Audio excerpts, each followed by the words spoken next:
사도행전 2장 32절부터 41절까지 제가 읽습니다. 이 예수님을 하나님이 살리신지라 우리가 다 이 일의 증인이로다. 하나님이 오른손으로 예수님을 높이심에 그가 약속하신 성령님을 아버지께 받아서 너희 보고 듣는 이것을 부어주셨느니라.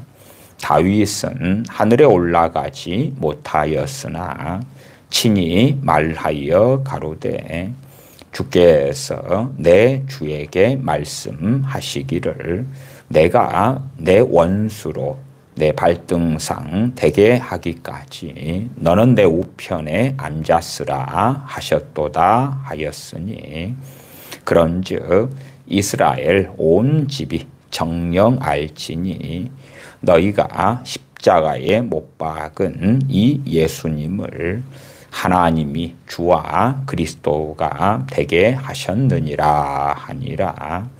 저희가 이 말을 듣고 마음에 찔려 베드로와 다른 사도들에게 물어 가로되 형제들아 우리가 어찌할꼬 하거늘 베드로가 가로되 너희가 회개하여 각각 예수 그리스도의 이름으로 세례를 받고 죄 사함을 얻으라. 그리하면 성령님을 선물로 받으리니 이 약속은 너희와 너희 자녀와 모든 먼데 사람 곧 주 우리 하나님이 얼마든지 부르시는 자들에게 하신 것이라 하고 또 여러 말로 확증하며 권하여 가로되 너희가 이 패역한 세대에서 구원을 받으라 하니 그 말을 밟는 사람들은 세례를 받음에 이날에 제자의 수가 3,000이나 더하더라. 아멘. 오늘의 말씀의 주제는 구원의 서정 가운데서 회심과 회개가 됩니다. 구원의 서정의 일반적으로 항목을 따지면 약 10여 가지가 되고 거기에서 그리스도와 주님과의 신비적 연합 그런 항목까지 포함시킨다면 11개가 되고 그 가운데 첫 번째 시간에서 물론 순서상은 예정이 먼저고 그 다음에 부르심인데 부르심을 먼저 다루었고 그 다음에 예정에 대하여 두 번의 간략한 시간의 말씀을 드렸습니다. 하나님의 부르심 소명에 대한 설교가 실수로 지워져서 유튜브 측에 복구를 요청하고 있는데 아직 되어지지 않았습니다. 혹여 소명, 하나님의 부르심 설교 영상이 복구가 안 되면 다시 설교해서 올려놓도록 하겠습니다. 첫 번째가 예정, 두 번째가 소명, 하나님의 부르심. 그리고 저는 이제 세 번째 항목으로 회개를 잡습니다. 회개. 물론 회개냐 회심이냐 그런 내용으로 가도 매우 복잡합니다. 회개냐 회심이냐. 그래서 여러분들이 회개와 회심 그렇게 해서 구글에서 검색하셔도 많은 신학자들 혹은 많은 목회자들의 설명들을 발견하실 수 있습니다. 회심과 회개의 차이 등등. 회심과 회개에 대해서는 오히려 말씀을 혼잡게 만들어버리는 그런 자료들이 많다. 나아가서는 다양한 신학자들이 주장하는 회개와 회심에 대한 그 내용들에 있어서 동의하지 못하는 내용들이 상당히 많습니다. 일단 단어적으로 봐보십시다. 단어적으로. 회심 그러면 영어로는 convert가 돌아오다 그 말이에요. 한문으로 회심과 회개의 한자어가 틀립니다. 그래서 회심 그럴 때에 그 회자는 돌아올 회자가 됩니다. 돌이킬 회 혹은 돌아올 회가 됩니다. 심은 마음심이 되지요.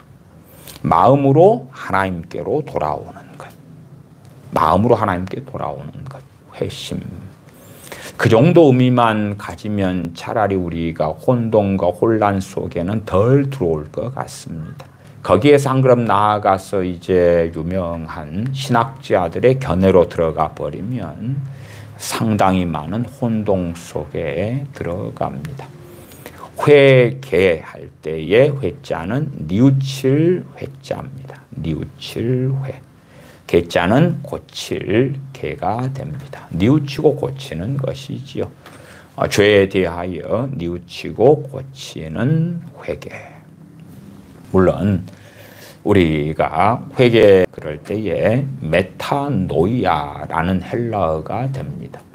메타노이아 뜻은 우리가 한자어로 가지는 회개의 뜻하고는 다르기도 합니다. 메타는 나중에, 이후에, 후에 그렇죠. 노이아, 뉘우치는 것입니다. 후회하는 것입니다. 그래서 후에 뉘우친다. 메타노이아. 그렇기 때문에 회개, 뉘우칠 회는 있는데 고칠 개까지는 헬라어 단어상의 의미에서는 포함되지 않지요. 이 구원의 서정론에 있어서 이제 어떤 신학자들은 회심을 이야기하고 어떤 사람은 회개를 이야기하고 꽤 많이 다릅니다. 개혁주의 신학에서의 구원의 서정론은 9가지를 잡고 첫 번째가 소명, 두 번째가 중생, 세 번째 회심, 네 번째 믿음, 다섯 번째 칭의, 여섯 번째 양자됨, 일곱 번째 성화, 여덟 번째 견인, 아홉 번째 영화. 그리 갈 때에 저는 최소한은 그리스도와의 신비적인 연합을 제외하더라도 10가지. 그래서 첫 번째가 예정이다. 예정. 선택, 하나님의 선택. 그리고 두 번째가 하나님의 부르심, 소명이다. 일단은 주제상 제가 회심과 회개 그렇게 했지만은 저는 회개 이렇게 말씀을 드립니다. 왜냐하면 사도행전 본문을 오늘 중심으로 많이 찾아보게 될 터인데 거기에서는 회개하고 라고 말씀하기 때문에 그렇습니다. 38절로 가면 베드로가 가로되 너희가 회개하여 그렇죠. 회심하여 그렇게 말씀하지 않습니다. 저는 국어사전적인 의미 정도는 참 좋다고 생각해요. 돌이킬 회, 돌아올 회, 누구에게 돌아옵니까? 하나님께. 누구를 통하였어요? 우리 주 예수님을 통하여. 예수를 믿는 믿음을 통하여 하나님 아버지께 돌아오는 것입니다. 주님께서 나는 길이요 진리요 생명이니 나로 말미암지 않고는 아무도 아버지께로 올 자가 없느니라. 예수님을 통하여 아버지 하나님께 돌아오는 것입니다. 제가 주님을 믿을 때에 체험한 이야기를 참고 삼아 말씀을 드릴게요. 제가 73년부터 어쨌든 신앙생활을 시작을 했습니다. 그래서 과거의 가정에서 개척한 전도사님께서 개척한 가정교회를 다녔어요. 교인들이 좀 증가하고 많아지니까 허허벌판에다가 천막을 세워서 천막교회로 이전을 했습니다. 그래서 가정교회에서 천막교회로 옮겼어요. 같은 교회입니다. 거기에서 어쨌든 신앙생활을 쭉 하다가 나중에 어머니께서 주님을 믿으시게 되셔가지고 어머니와 함께 합치게 되었어요. 그러나 여전히 저는 그 긴 세월에도 불구하고 주님을 영접하지 않았습니다. 그러다가 고등학교 2학년 봄이었어요. 봄. 어떨 때는 3월 같기도 하고 어떨 때는 4월 같기도 하고 그런데 아마 3월쯤 되지 않았을까 생각을 해요. 새로운 고2 학년 올라가고 친구들도 친한 친구가 아직 거의 없고 그럴 때에 그리고 권태로움을 느꼈어요. 좀 지루하다, 재밌는 거 없나 그런 마음이 제게 아침에 학교를 가는데 들더라고요. 뭐 재미난 거 없나, 재미난 거 없나. 그러다가 어머니 화장대를 보았는데 노란 사형리가 있었어요. 사형리가 왜 저희 집에 있었냐 그러면 형이 고등학생 때 하이CCC라고 한국대학생 선교회 활동을 그때부터 했거든요. 형은 고등학생 때 CCC에서 활동했고 당연히 대학교에 가서도 계속 이어서 했어요. 그래서 CCC에서 사용하는 전도 소책자가 주로 이제 한 15페이지, 16페이지짜리 되는 거예요. 전도 책자로서는 굉장히 분량이 많은 거예요. 그 노란 사형리가 어머니 화장대에 있었어요. 그 CCC맨들은 항상 많이 가지고 다녀요. 그 책자를. 제가 이제 그걸 보면서 야, 저 내용이 궁금하다. 저것을 내가 학교에 가서 쉬는 시간이나 점심시간에 봐야지. 그리고 호주머니에 넣고 갔습니다. 궁금한 거예요. 심심하니까. 어제는 안 심심했는데 그제는 안 심심했어요. 그날 심심한 거예요. 저는 그래서 그것을 하나님의 소명이다. 내적 소명이다. 이렇게 봐요. 심심한 거예요. 저 노란 책자가 궁금한 거예요. 물론 그 노란 책자는 그 전부터 상당한 기간 동안에 어머니 화장대에 있었어요. 그 전에 저는 안 심심했고 궁금하지 않았어요. 그날 궁금했어. 그날. 그리고 사형리로 호주머니에 넣고 가서 1교시 마치고 2교시, 3교시, 4교시 마치고 점심 식사를 했어요. 사형리는 기억에서 다 잊혀졌어요. 그러다가 이제 점심 식사 마친 다음에 또 심심한 거예요. 점심을 먹었는데 5교시 하기 전까지의 시간이 있잖아요. 심심한 거예요. 그래서 뭐 재미난 거 없나 그러다가 호주머니를 뒤적여 보니까 호주머니에 아침에 넣어온 사형리가 있는 거예요. 아, 그래. 이거 심심하면 본다고 해서 가져왔지. 그리고 사형리를 보기 시작했어요. 4가지 영적인 원리. 하나님은 당신을 사랑하시며 당신을 위한 놀라운 계획을 가지고 계십니다. 그 계획이 예수 그리스도. 예수 그리스도를 통한 죄 사함, 또한 영접하는 자, 곧 그 이름을 믿는 자들에게는 하나님의 자녀가 되는 권세를 주셨으니 그러면서 복음을 계속하여 전해가는 거예요. 그 다음에 이제 주님을 영접하도록 권면하고 주님을 영접하는 기도문이 나와 있어요.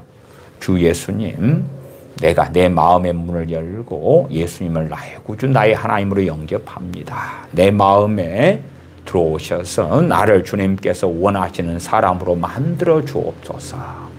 그러한 영접 기도문까지 있어요. 쭉 읽어가면서 이 성경 구절 저 성경 구절, 한 번 죽는 것은 사람에게 정하신 일이요 그 후에는 심판이 있으리니 주님께서 나는 길이요 진리요 생명이니 나로 말미암지 않고는 아무도 아버지께로 올 수가 없다. 그런 구절들이 나오면서 설명이 좀 있고 나오면 설명이 있고 그래요. 그렇게 하면서 자, 주님을 이제 영접하지 않으시겠습니까? 주님을 이제 믿고 싶지 않으십니까? 주님을 영접하시려면 이 기도문을 진실한 마음으로 따라서 기도하십시오.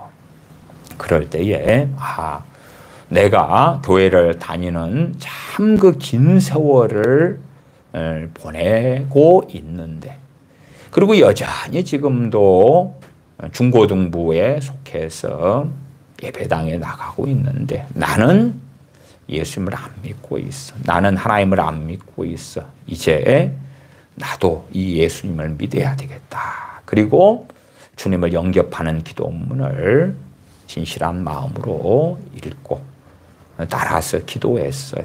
그때 제가 알게 되었어요. 주님께서 내 마음속에 오셨구나. 내 마음속에 오셨구나. 내가 문 밖에 서서 두드리노니 누구든지 내 음성을 듣고 문을 열면 내가 그에게로 들어가 그로 더불어 먹고 그는 나로 더불어 먹으리라. 요한복음 3장 20절에 내가 마음의 문을 열고 주님을 영접하니 주님께서 내 안에 들어오신 것을 알겠더라고요. 사실은 주님께서 우리 안에 들어오시는 것을 그리스도와의 신비적 연합이다 그럽니다. 그걸 알겠더라고요. 알겠어. 이제는 전능하신 하나님이 살아계신 것, 하나님을 섬기고 살아야 한다는 것, 멸망받아야 할 죄인이 우리 주 예수 그리스도의 대속의 은혜를 통하여 죄 사함 받고 구원받게 된다는 것을, 예수님이 아니고는 구원받을 길이 없음을, 그래서 주님을 찾고 주님의 대속의 은혜를 믿고 받아들이고 감사하고 찬양하고, 그렇게 주님을 영접할 때에 주님께서 제 안에 들어오시는 것이 믿어지더라고요. 믿어져요. 그것을 회심이라 그래요. 회심. 그런데 저는 포괄적으로 회개 안에가 회심과 또 우리가 일반적으로 이해하는 회개, 그게 다 포함되어 있다. 그래서 진정한 회개의 출발점, 그렇게 말해야 될까요? 과거에 전문대들이 있었잖아요. 2년제 전문대가 있다. 그러면은 1학년, 2학년, 그러면 1학년이 회심, 2학년이 회개. 전체 회개라는 전문대가 있다면, 그러니까 저는 회심은 회개의 출발점이다. 출발점. 그럼에도 회개 안에 포함된 거다. 회개 안에. 저는 그렇게 이제 신학적인 견해를 가진다. 그 말이에요. 동의하기 어려운 다른 개념의 회심들에 대한 이야기는 조금 이따가 읽어드리겠습니다. 그렇게 저는 회심을 하게 되었습니다. 그것도 회개하라.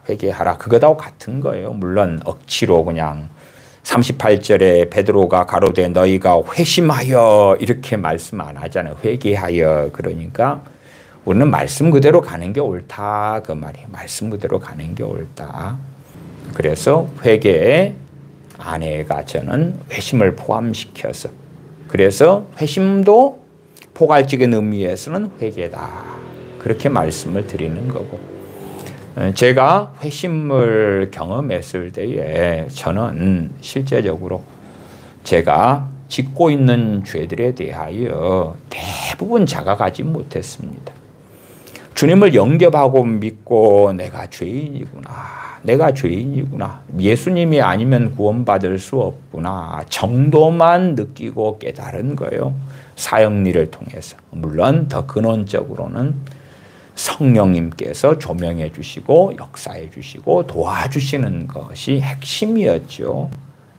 겉보기에는 나 홀로 사역일을 읽고 예수님을 영접한 것 같지만, 그러나 내 안에서 성령님께서 도와주시고 이끌어 주시고 죄를 정말 조금이라도 깨닫게 해주시는, 일반적인 죄들 말고요. 부모를 공경하지 않았구나, 때로 거짓말을 했구나, 혈기를 부렸구나, 욕심 부리고 살았구나, 이기적으로 살았구나, 세상 근심으로 살았구나, 그러한 일반적인 죄에 대한 회개 말고요. 그것 말고 내가 하나님 없이 산 것, 내가 주님을 믿지 아니한 것, 주님께서 나의 죄를 담당하셨는데 그를 믿지 않고 주님을 섬기지 아니한 것, 창조주 전능하신 아버지 하나님을 섬기지 아니한 것, 그 아들을 보내신 그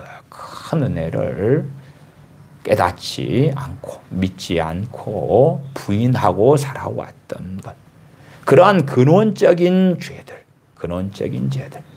세상을 향하여 나아가고 내가 나의 주인된 삶을 살아왔던 것. 그러나 이제는 주님을 나의 구주, 나의 하나님으로 영접하고 주님께서 나의 주인된 삶으로 터닝하는 것. 내 인생의 보좌에 내가 앉아 있다가 주님을 영접할 때에 주님, 내 인생의 보좌에 주님이 계셔야 되고 나는 내려와야 돼서 나는 주님을 주인으로 임금으로 왕으로 섬겨야 하는 것이 마땅합니다. 그렇게 주님을 영접하는 것. 그러나 오랫동안 신앙생활, 교회 생활을 했다 할지라도 말씀을 깨닫고 죄에 대하여 아는 건 없어요. 아는 건 없어. 사형리는 복음을 전하는 전도 소책자니까요.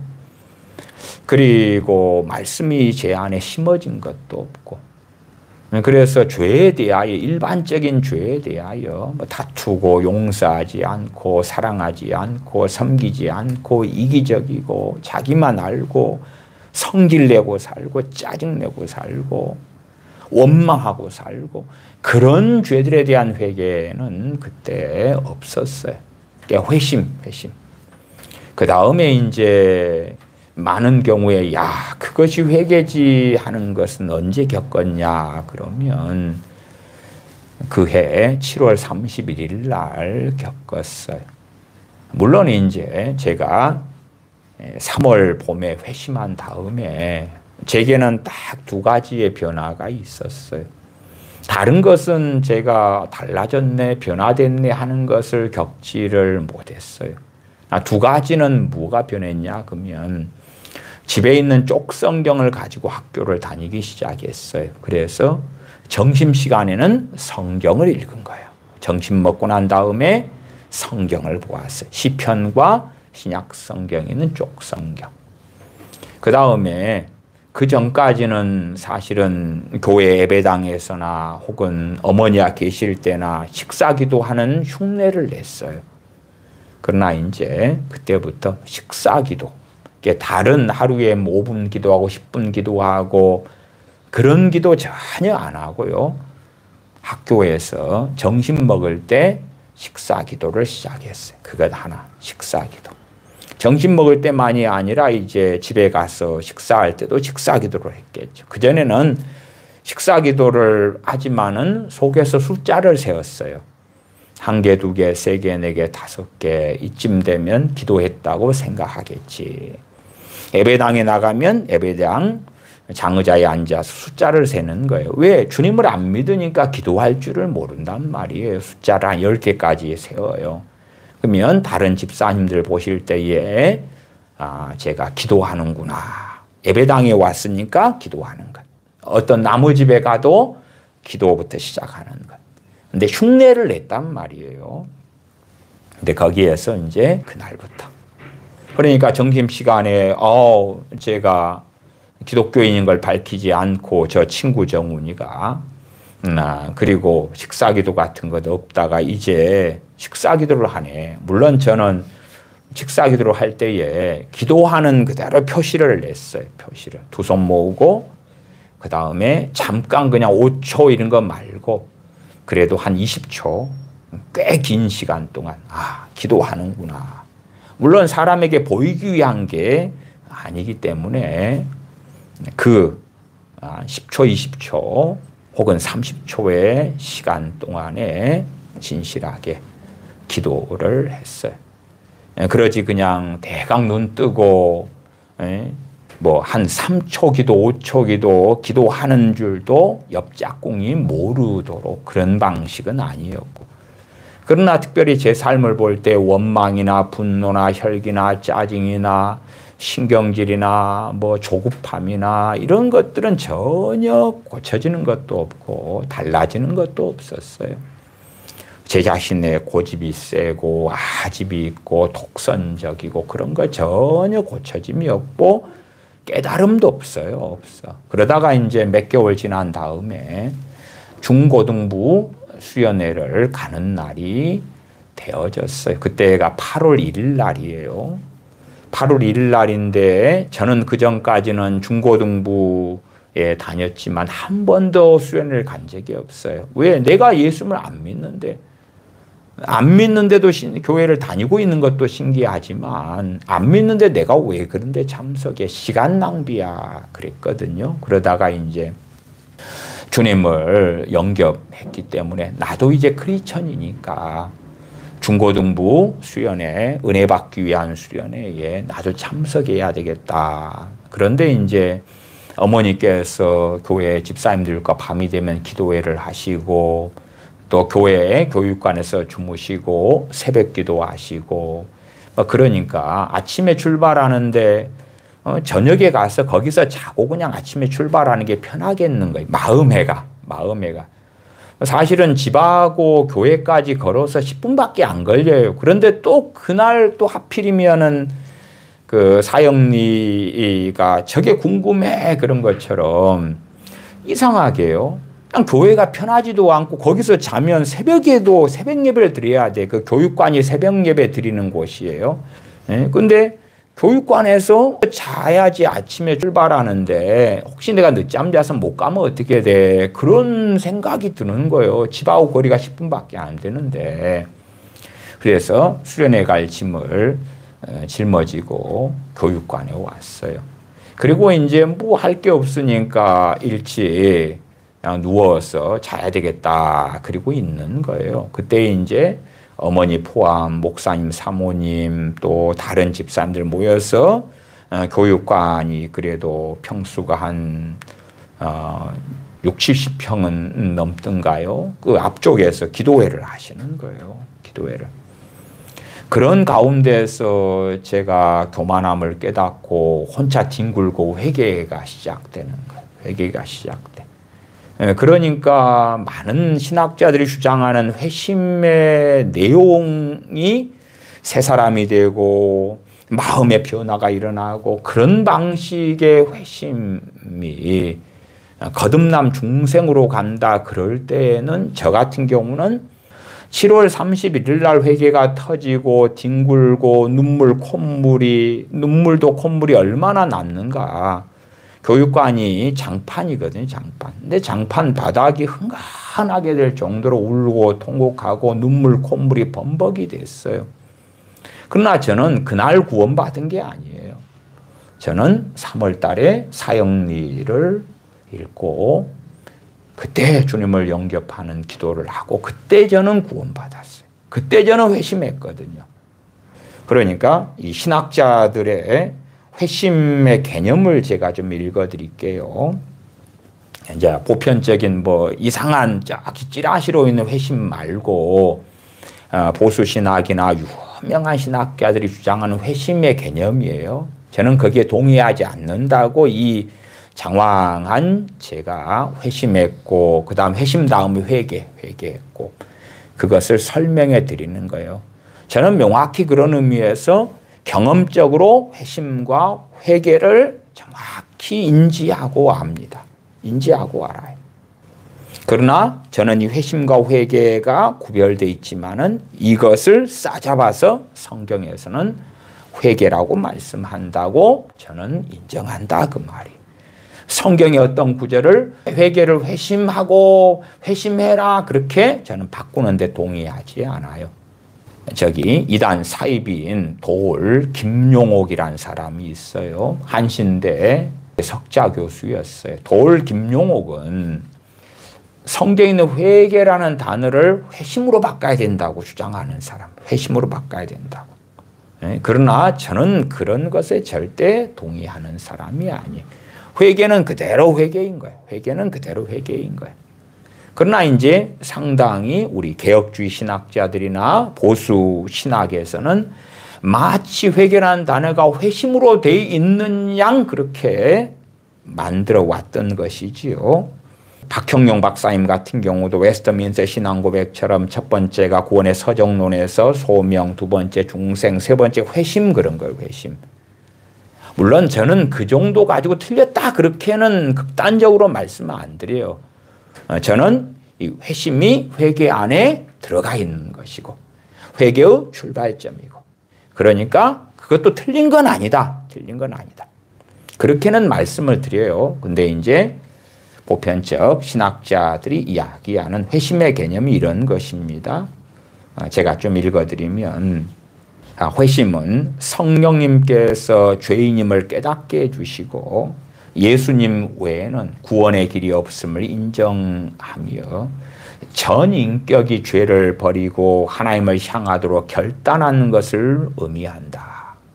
그러면 그런 회심, 전 인격이 죄를 버리고, 저는 제가 주님을 영접하고 믿었을 때 그런 게 아니거든. 전 인격이 죄를 버리고 아직 주님을 안 믿고 하나님을 안 믿고 하나님을 섬기지 않아왔던 죄에 대하여 깨닫고 뉘우치고 돌이킨 것이지, 전 인격이 죄를 버리고, 이것은 성화예요. 성화예요. 뒤죽박죽 만들어 버리는 거예요.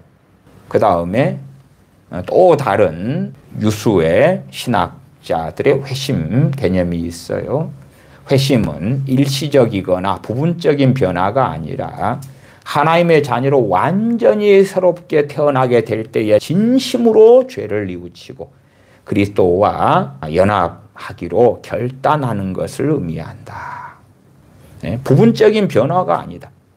저는 회심할 때에 당연히 거듭남 중생이 있죠. 중생 거듭남은 새 사람이 된 거예요.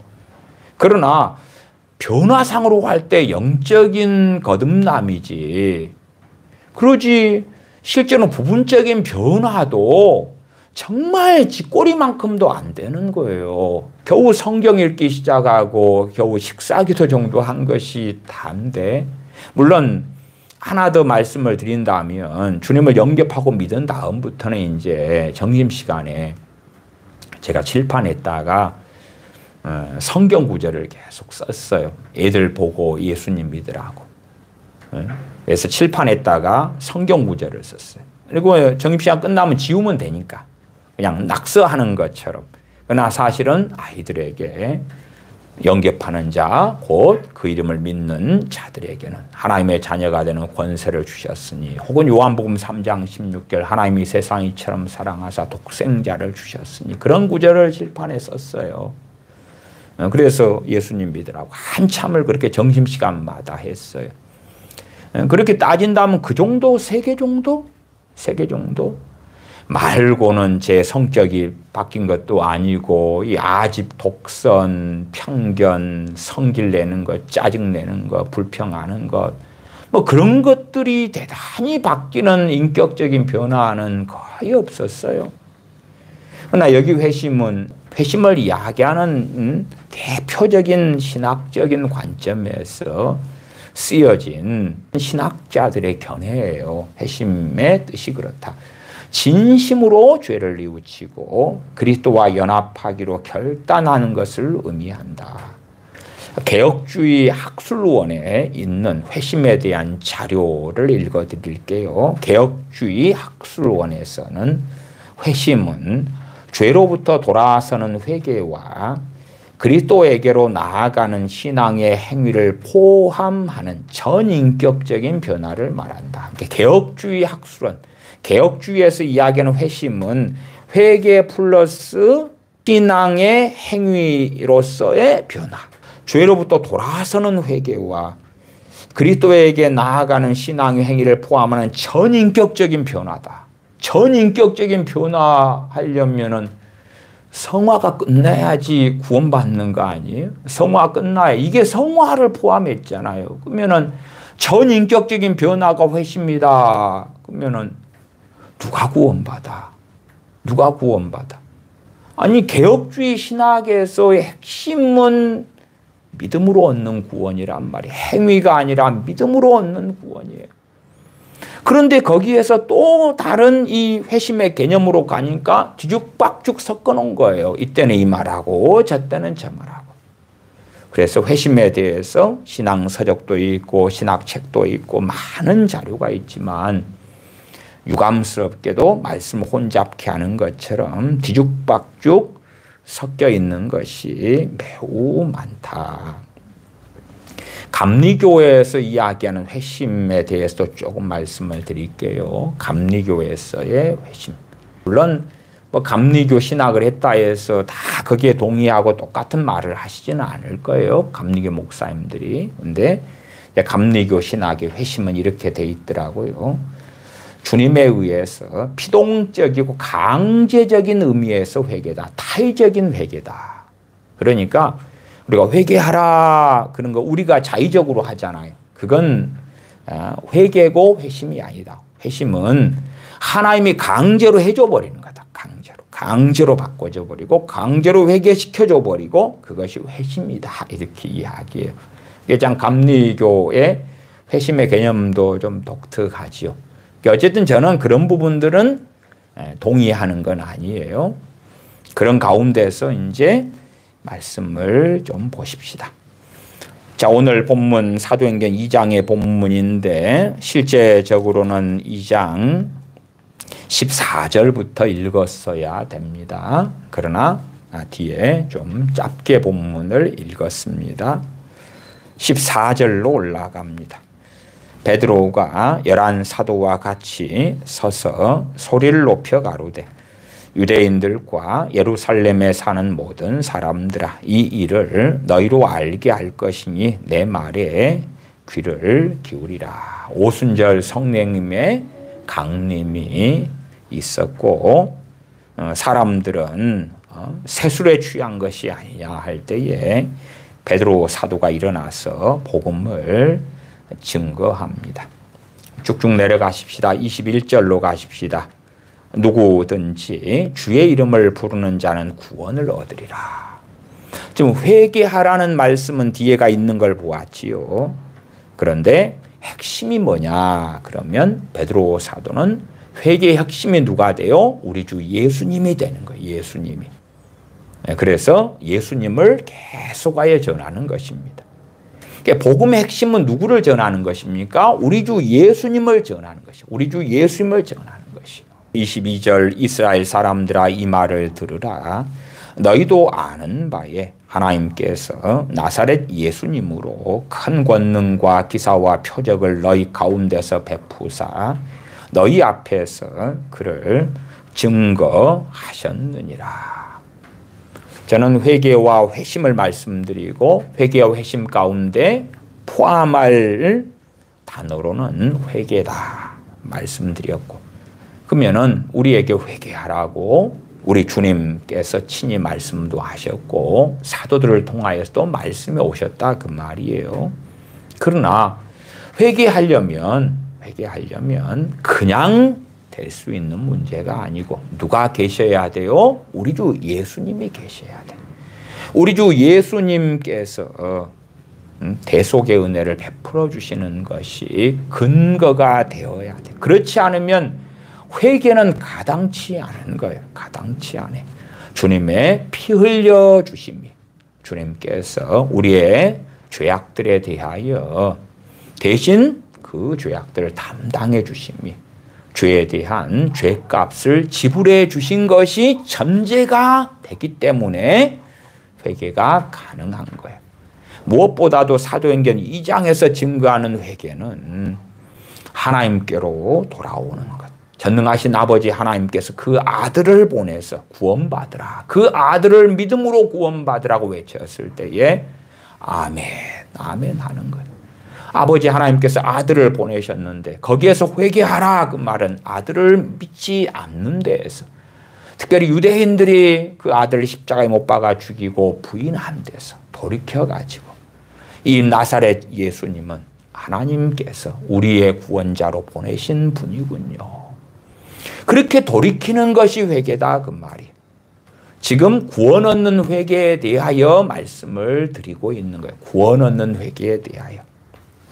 요한일서 1장 9절에 너희가 너희 죄를 자백하면 저는 미쁘시고 의로우사 너희 죄를 사하시며 너희를 모든 불의에서 깨끗게 하실 것이니 대표적인 회개에 대한 그 말씀이 되죠. 너희가 너희 죄를 자백하면 그것은 구원 얻는 회개에 대한 말씀이 아니고 우리가 신앙 여정 가운데 날마다 죄를 깨닫고 죄를 고백하고 회개하고 주님 앞에 나아가는 전능하신 하나님을 따라서 하나님의 말씀대로 살아가는 거룩의 여정, 성화의 여정, 주님을 닮아가는 과정 가운데서의 회개를 이야기해요.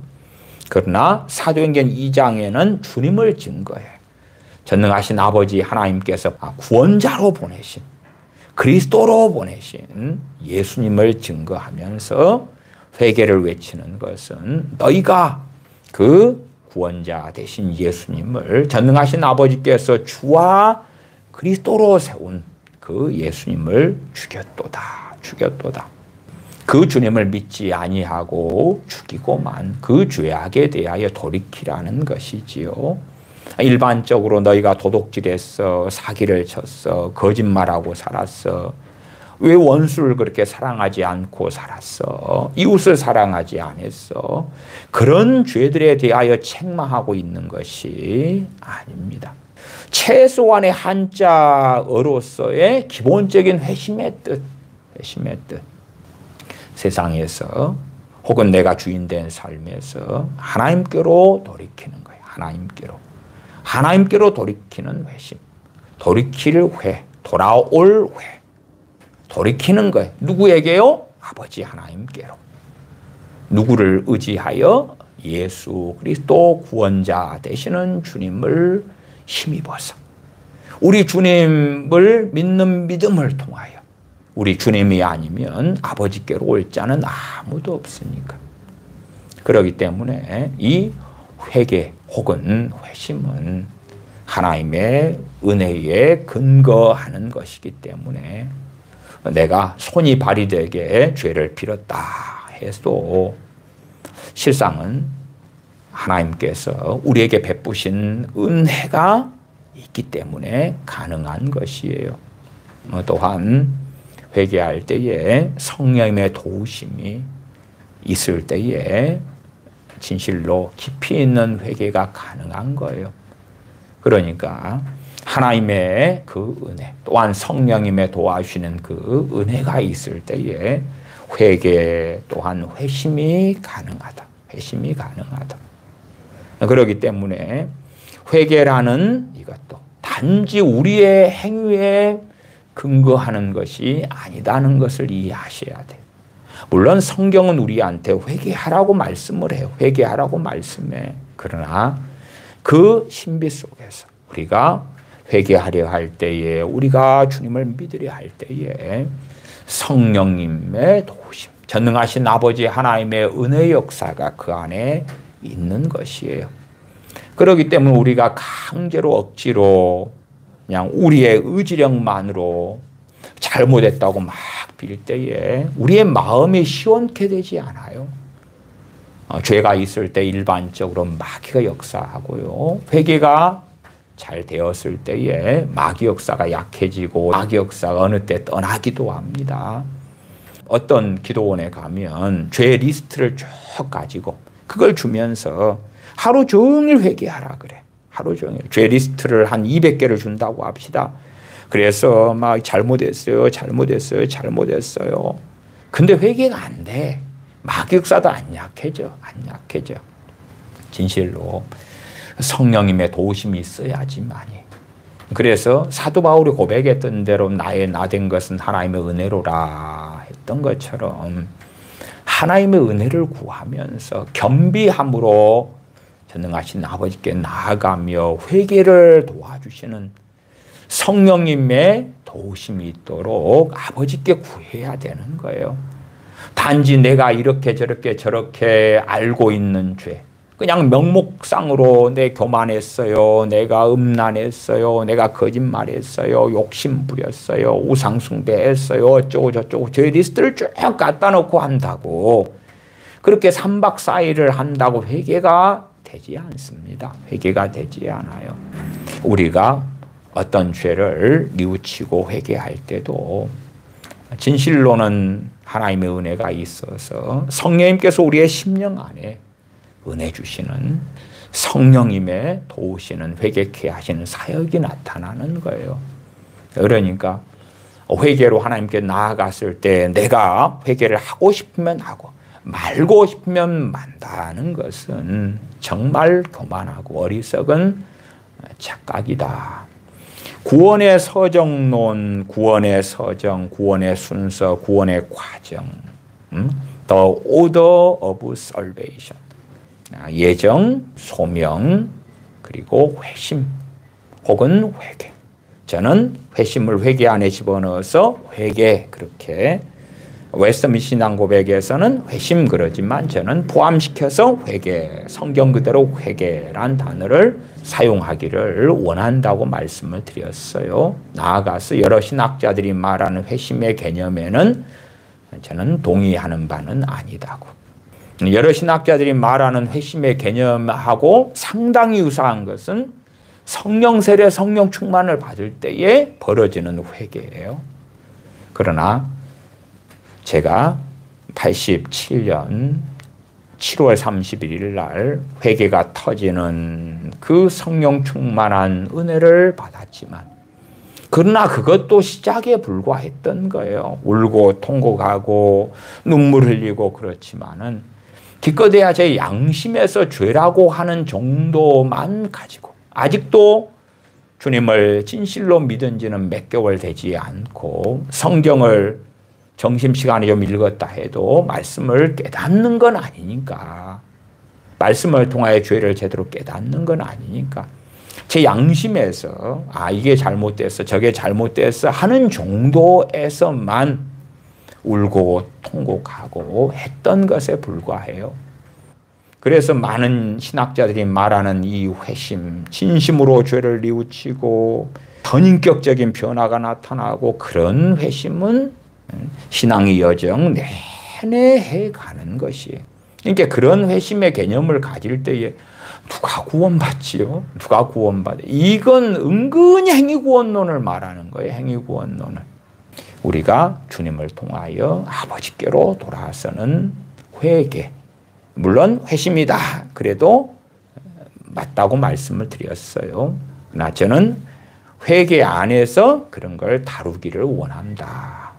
23절 그가 하나님의 정하신 뜻과 미리 아신 대로 내어준 바 되었거늘 너희가 법 없는 자들의 손을 빌어 못 박아 죽였으나 하나님께서 사망의 고통을 풀어 살리셨으니 이는 그가 사망에게 매여 있을 수 없었습니다. 다윗이 저를 가리켜 가로되 내가 항상 내 앞에 계신 주를 배웠으며 나로 요동치 않게 하기 위하여 그가 내 우편에 계시도다. 27절 이는 내 영혼을 음부에 버리지 아니하시며 주의 거룩한 자로 썩음을 당치 않게 하실 것임이로다. 30절로 갑니다. 그는 선지자라 다윗 이야기입니다. 하나님이 이미 맹세하사 그 자손 중에서 한 사람을 그 위에 앉게 하리라 하심을 알고 미리 보는 거로 그리스도의 부활하심을 말하되 저가 음부에 버림이 되지 않고 육신이 썩음을 당하지 아니하시리라 하더니 이 예수님을 하나님이 살리신지라 우리가 다 이 일의 증인이로다. 주님을 계속 증거해요. 주님을 증거해. 33절 하나님이 오른손으로 예수님을 높이심에 그가 약속하신 성령님을 아버지께 받아서 너희 보고 듣는 이것을 부어주셨느니라. 다윗은 하늘에 올라가지 못하였으나 친히 말하여 가로되 주께서 내 주에게 말씀하시기를 내가 네 원수로 네 발등상 되게 하기까지 너는 내 우편에 앉았으라 하셨도다 하였으니 그런즉 이스라엘 온 집이 정녕 알지니 너희가 십자가에 못 박은 이 예수님을 하나님이 주와 그리스도가 되게 하셨느니라. 이렇게 너희가 십자가에 못 박은 예수님, 우리는 우리의 죄로 인하여 주님께서 죽으셨기 때문에 역사적으로는 본디오 빌라도와 대제사장들과 장로들, 유대인들이 주님을 십자가에 못 박아 죽였지. 그래서 우리가 무엇을 회개하느냐 할 때에 너희가 십자가에 못 박은 이 예수님을 하나님이 주와 그리스도가 되게 하셨다. 우리가 우리 주 예수 그리스도를 주로 믿지 않은 것, 그리스도 하나님께서 세우신 기름 부으심 받으신 분, 구원자죠. 구원자로 기름 부으셨어요. 구원자로 믿지 않은 것을 회개하는 것이지요. 그리고 우리 주님을 의지하여 우리를 구원하시는 아버지 하나님께로 돌아가는 것. 그 회개. 물론 회심이라고도 바꾸어 말할 수 있어요. 그 회개를 하라 그 말이에요. 37절 저희가 이 말을 듣고 마음이 찔려 베드로와 다른 사도들에게 물어 가로되 형제들아 우리가 어찌할꼬 하거늘 베드로가 가로되 너희가 회개하여. 그러니까 여기에서 회개를 제가 이 긴 본문을 읽어왔어요. 주님 이야기를 계속하고 있어요. 아버지 하나님께서 예정하신 예수 그리스도를 이 세상에 초림하게 하신 것. 또한 십자가에 죽으신 것. 하나님께서 십자가에서 우리 주님을 죽게 하셨지만 그러나 또한 사람들이 주님을 죽였다. 그 말이. 그 이중성이 있어요. 이중성이. 베드로가 가로되 너희가 회개하여 각각 예수 그리스도의 이름으로 세례를 받고. 예수님의 이름으로 받는 세례의 의미가 무엇이 있습니까? 우리 주 예수님을 믿는 믿음을 통하여 아버지 하나님을 영화롭게 하고 구원받고 주님을 닮아감으로 하나님을 기쁘시게 하고 그러한 다짐, 그러한 결단, 그러한 결심 그것이 세례 받을 때에 일어나는 일이잖아요. 우리 주 예수 그리스도를 통한 전능하신 아버지 앞에서의 신앙 고백이 세례가 되는 것이지요. 예수 그리스도의 이름으로 세례를 받고 죄 사함을 얻으라. 그리하면 성령님을 선물로 받으리니. 이러한 38절 말씀을 가지고 한다면 구원의 서정 가운데 죄 사함도 있으면 또 그것도 좋겠지요. 그러니까 우리는 이 신학적으로 10개, 11개 그러면서 이것만 달달달 외우고 한다면 말씀에 있는 걸 상당히 사실은 빼버리는 거예요. 빼버려. 죄 사함은 빼버리잖아요. 그 다음에 세례도 빼버려요. 성령 세례도 빼버려. 히브리서 6장 1절 2절에 그리스도도의 초복교리가 나와요. 그 가운데 세례들, 물세례와 성령 세례를 포함해서 세례들하고 복수를 사용하잖아요.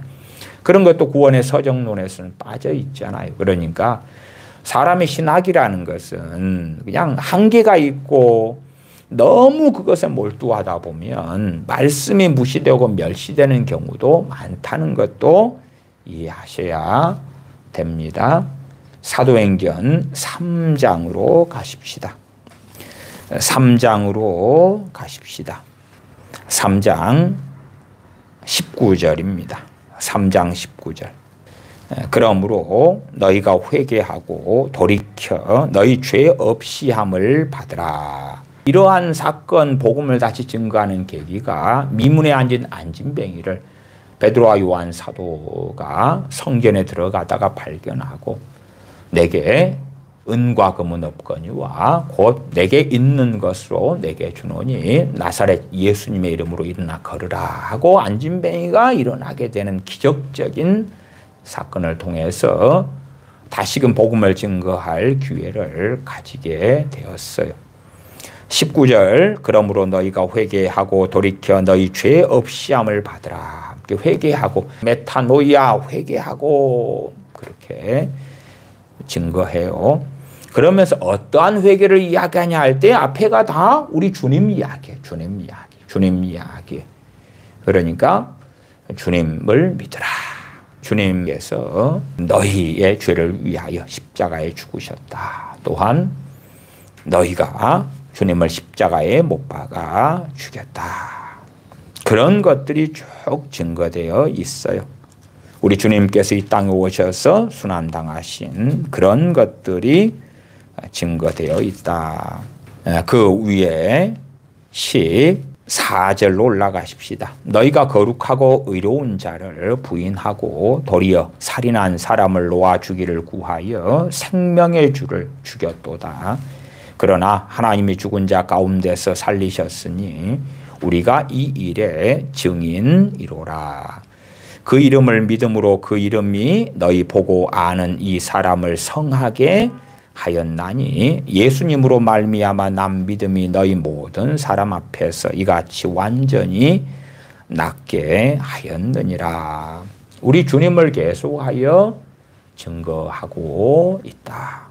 우리 주님이 계시기 때문에 회개가 가능한 거예요. 우리 주님이 계시기 때문에 회심이 가능한 거예요. 밥 먹어라. 그럼 밥이 있어야 밥을 먹지. 공기가 있어야 숨을 쉬는 거예요. 회개에 있어서 또한 회심에 있어서 우리 주님께서 이 땅에 오셨고 우리의 죄를 짊어지셨고 우리의 모든 죄를 위하여 그 죄를 담당하셨고 값을 지불하셨기 때문에 우리가 회개가 가능한 거예요. 주님을 믿고 아버지께 돌아오는 그 회심인 회개와 또한 요한계시록 2장 3장에 이미 주님을 믿은 교회가 어그러지고 잘못되고 어리석은 길로 달려갔을 때에 하는 회개가 가능한 거예요. 그 회개는 성화와 관련되어지죠.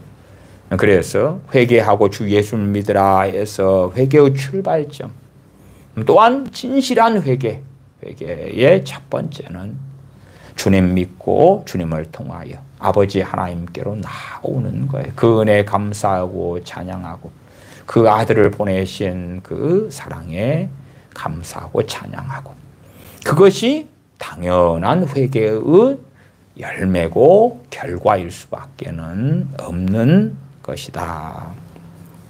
우리가 그냥 우리의 삶에 이거 잘못해 저거 잘못했어요가 아니라 주님의 구원하심, 주님의 죄 사함, 주님을 믿는 믿음으로 아버지께 돌아오는 그 회개. 자, 사도행전 5장으로 가십시다. 5장 31절로 가십시다. 사도행전 5장 31절 말씀 제가 읽습니다. 이스라엘로 회개케 하사 죄 사함을 얻게 하시려고 그를 오른손으로 높이사 임금과 구주를 삼으셨느니라. 32절 우리는 이 일의 증인이요 하나님이 자기를 순종하는 사람들에게 주신 성령님도 그러하니라 하더라. 저희가 듣고 크게 노하여 사도들을 없이 하고자 하되 사도들이 복음을 증거하는 핵심은 우리 주 예수 그리스도 그리고 회개. 주님 없는 회개는 결코 존재할 수가 없어요. 28절 올라가십시다. 가로되 우리가 이 이름으로 사람을 가르치지 말라고 엄금하였으되 너희가 너희 교를 예루살렘에 가득하게 하니 이 사람의 피를 우리에게로 돌리고자 함이로다. 베드로와 사도들이 대답하여 가로되 사람보다 하나님을 순종하는 것이 마땅하니라. 너희가 나무에 달아 죽인 예수님을 우리 조상의 하나님이 살리시고 이스라엘로 회개케 하사 죄사함을 얻게 하시려고 그를 오른손으로 높이사 임금과 구주를 삼으셨느니라. 주님의 십자가에 죽으심. 왜 죽으셨는가? 전능하신 아버지께서는 왜 그 아들을 보내셔서 십자가에 죽게 하셨는가? 그 주님을 믿음으로 우리가 죄 사함을 얻는 것. 그런 의미에서 주님을 믿는 것도 포괄적인 의미에서 회개가 되기도 해요. 안 믿다가 믿으니까 불신앙 속에 있다가 무신론 속에 있다가 믿음으로 나오니까 그런 의미에서의 믿음은 진정한 의미에서의 회개가 된다. 회개. 내 인생의 주인이 나였습니다 해서 주님께서 나의 임금이고 나의 구주이십니다. 전능하신 아버지께서 주 예수님을 나의 임금과 구주로 세우셨음을 믿습니다. 그게 뭐예요? 회개예요. 그게 회개. 단지 그냥 잘못했어요. 회개합니다. 회개합니다. 회개합니다. 많이 회개가 되는 게 아니에요. 주님을 나는 믿습니다. 주님께서 내 주인이 되십니다. 주님께서 나를 지배하고 다스려 주십시오. 주님을 위하여 살기를 원합니다. 주님께서 내 죄를 담당해 주시니 감사와 찬양을 드립니다. 그게 다 회개 안에 들어가 있는 것이 다 회개 안에가. 그러니까 그런 의미에서 이 사도행전 2장, 3장, 5장에 말씀하는 회개는 결코 어려운 게 아닙니다. 사도행전 20장으로 가십시다. 사도행전 20장입니다. 사도행전 20장 17절부터 읽어갑니다. 바울이 밀레도에서 사람을 에베소로 보내어 교회 장로들을 청하니 오매 저희에게 말하되 아시아에 들어온 첫날부터 지금까지 내가 항상 너희 가운데서 어떻게 행할 것을 너희도 아는 바니 곧 모든 겸손과 눈물이며 유대인의 감개를 인하여 당한 시험을 참고 주를 섬긴 것과 유익한 것은 무엇이든지 공중 앞에서나 각 집에서나 꺼림이 없이 너희에게 전하여 가르치고 유대인과 헬라인들에게 하나님께 대한 회개와 무엇이에요? 회개와 우리 주 예수 그리스도께 대한 믿음을 증거한 것이라. 사도 바울이 뭘 증거했다 그랬습니까? 21절은 두 가지를 이야기합니다. 하나님께 대한 회개, 하나님께 대한 회개. 두 번째는 예수 그리스도에 대한 믿음을 증거했다. 사도 바울은 하나님께 대한 회개를 증거했어요. 그런데 이 회개라는 것이 그냥 거짓말한 것, 싸움박질한 것, 용서하지 않은 것, 막 그런 회개를 이야기한 게 아니에요. 가장 근원적인 회개. 자기 배를 위하여 살고 하나님을 섬기지 아니하고 하나님을 영화롭게 하는 그 중심이 되지 않고 아버지 하나님께서 그 아들을 통하여 구원하시려는데 세상이 주인되고 마귀가 주인된 삶, 거기에서 하나님께로 행하는 그 하나님께 대한 그 회개, 또한 믿음, 회개와 믿음. 지금 시대에는 회개라는 것이 많이 사라져버린 거예요. 사라져버렸는데 사도 바울이 증거한 복음의 이 핵심 두 가지가 회개와 믿음인 걸 알 수가 있어요. 우리가 히브리서 6장 1절 2절에 그리스도도의 초보 교리 6개를 이야기하는데 회개와 하나님에 대한 믿음, 신앙, 피스티스, 회개, 믿음, 안수, 세례들, 부활, 심판, 이렇게 교리들이 나와 있는 것을 확인한단 말이에요. 회개, 믿음. 조금만 더 말씀 보겠습니다.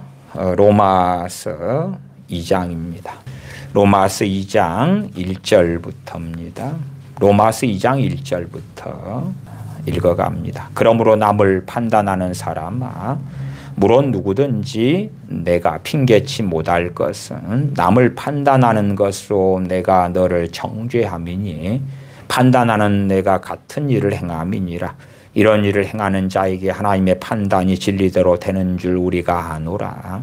이런 일을 행하는 자를 판단하고도 같은 일을 행하는 사람아, 내가 하나님의 판단을 피할 줄로 생각하느냐. 혹 내가 하나님의 인자하심이 너를 인도하여 회개케 하심을 알지 못하여 그의 인자하심과 용납하심과 길이 참으심의 풍성함을 멸시하느냐. 4절의 이 회개는 앞에 사도행전 2장, 3장, 5장 또한 사도행전 20장 21절에 사도 바울이 하나님에 대한 회개와 우리 주 예수 그리스도에 대한 믿음을 증언한 것이라 할 때의 그 회개. 말하자면 우리가 복음을 전해 듣고 회개를 하는데 어떤 회개입니까? 하나님께 돌아가는 그 회개. 하나님을 섬기는 대로 돌아가고 또한 하나님께서 구원자로 우리 주 예수 그리스도를 세워주신 것을 믿는 믿음으로 나아가는 그 회개. 그 회개. 하나님의 우리 주 예수 그리스도를 통한 구원을 부인하고 부정하고 또한 하나님과 다른 우상의 길을 달려가는 데서의 터닝, 하나님께로부터 돌아오는 그 회개에 하나님의 인자하심이 너를 인도하여 회개케 한 것이다. 우리가 회개하여 주님을 믿을 때에 물론 그 회개는 여러 가지 구구절절한 우리의 많은 죄에 대한 회개가 아니었다 그랬습니다. 그러한 죄를 회개하는 것은 성화와 함께하는 것이고 우리가 회심과 회개를 구분할 때에 회심에 가까운 개념으로서의 회개. 물론 여러 신학자들이 주장하는 회심 말고 그냥 단순하게 하나님께로 돌아오는 그 회심인, 우리 주 예수 그리스도를 통하여 하나님께로 돌아오는 그 회심인 회개. 그런 의미에서 회개가 하나님의 인자하심이 우리를 인도하여 회개케 하십니다. 이 놀라운 비밀을 말씀해요. 그러니까 믿지 않는 사람들에 대하여 저들은 왜 저렇게 강팍해 해서 그래? 주님을 믿은 나에 대해서는 나는 안 강팍해 해서 나는 깨끗하고 나는 바르고 선량하고 하나님이 나를 너무 이뻐하셔서 나는 회개했어. 그래서 주님 믿었어. 그러면 안 된다 그 말이에요. 그러면 안 돼요. 우리는 하나님의 크신 긍휼과 자비를 입어서 회개케 하십니다. 그 말이에요. 저의 경우는 87년 3월 봄에 회심했을 때 주님 복음을 사역리를 통해서 듣고 살피고 아버지께로 우리 주님 의지하여 돌아왔을 때, 그 회개 혹은 회심했을 때에 하나님의 인자하심의 저를 인도하여 했고, 7월 31일 날 교회 교육관에서 저녁에 와서 누워있다가 하나님의 인자하심이 저로 하여금 회개케 역사하셔서 회개하면서 성령 충만을 받고, 성령 충만 받은 다음에 조금 있다가 방언 은사를 구해서 또 방언 은사 받고 그랬다 그 말이에요. 그래서 깊은 회개가 필요할 때도 겸비함으로 하나님의 은혜와 자비를 구하며 나아갈 때에 성령님께서 우리를 도와주신다. 회개케 하도록 도와주신다. 4절 혹 너가 하나님의 인자하심이 너를 인도하여 회개케 하심을 알지 못하여, 네 잘나서 네가 믿은 줄 알지, 네가 똑똑해서 믿은 줄 알고 구원받은 줄 알고 그러면서 너가 마치 어떤 자리에 선 것처럼 판단하고 헤아리고 정죄하고 그렇게 멋대로 살아가냐. 그러면 안 된다. 하나님의 인자하심이 너를 인도하여 회개케 하심을 알지 못하여 그의 인자하심과 용납하심과 길이 참으심의 풍성함을 멸시하느뇨. 하나님께서 우리에 대하여 인자하시고 용납하시고, 우리가 워낙 많은 죄를 지었지만 우리에 대하여 용납하시고 길이 참으심의 풍성함으로 우리로 하여금 회개케 하도록 인도해 주셨다. 5절 다만 내 고집과 회개치 아니한 마음을 따라. 이제 여기에서 회개치 아니한 마음, 그렇게 해서 회개해서 주님 의지하여 하나님께 왔는데 그 다음에는 제멋대로 사는 거예요. 이제는 주님이 주인된 삶으로 주님 말씀을 붙잡고 그렇게 살아가는 그 회개하는 삶, 죄를 뉘우치고 죄를 버리는 삶으로 나와야 될 거 아닙니까? 그러나 단지 나 구원받았네, 나 하나님의 선택받았네, 내 이름이 생명책에 기록되었네, 그 다음에 니나노 하고 자기 정욕대로 살아가는 거예요. 그러니까 내 고집과 회개치 아니하는 마음을 따라 진노의 날 곧 하나님의 의로우신 판단이 나타나는 그날에 이 말 진노를 내게 쌓는도다. 4절을 보면 이 사람이 구원받았구나. 5절에 보면 구원을 하나님께서 거두어 가실 것이고 영원한 심판을 받는구나. 그것이 4절, 5절 그렇게 이어지죠. 오늘 주제 구원의 서정에서의 회심과 회개 혹은 회개에서 구원 얻는 회개에 있어서 하나님의 인자하심이 우리를 인도하여 회개케 하셨다.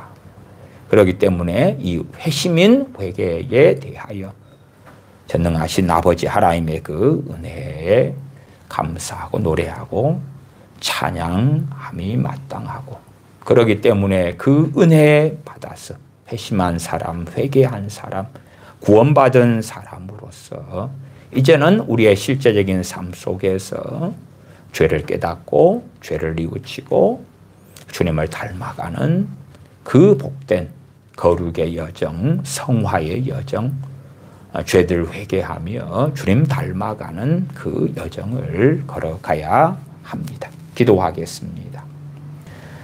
아버지 하나님, 우리가 진실로 주님의 복음을 들었을 때에 전능하신 아버지 하나님의 인자하심이 우리로 하여금 회개케 하여 주님을 믿게 은혜 주셨고, 전능하신 아버지께 나올 수 있게 하셨고, 구원자 되신 주님을 믿고 알게 하셨음에 그 크신 사랑과 인자하심에 대하여 찬양하며 감사를 드립니다. 그러므로 그 은혜 회개케 하심으로 믿게 된 우리가 다른 이들에게 복음을 증거하고 그들이 때로 더디 믿는다 할지라도 판단하고 정죄하기보다 용납하고 길이 참고 위하여 기도해 주는 그 사랑 또한 복음을 증거하는 그 사랑을 가지고 주님 안에서 행함으로 아버지 하나님의 길이 참으심과 용납하심과 인자하심을 멸시하지 아니하고 우리에게 주신 은혜를 따라 살아가는 복된 자녀들이 되게 하여 주시옵소서. 우리 주 예수님의 이름으로 기도하옵나이다. 아멘. 아멘.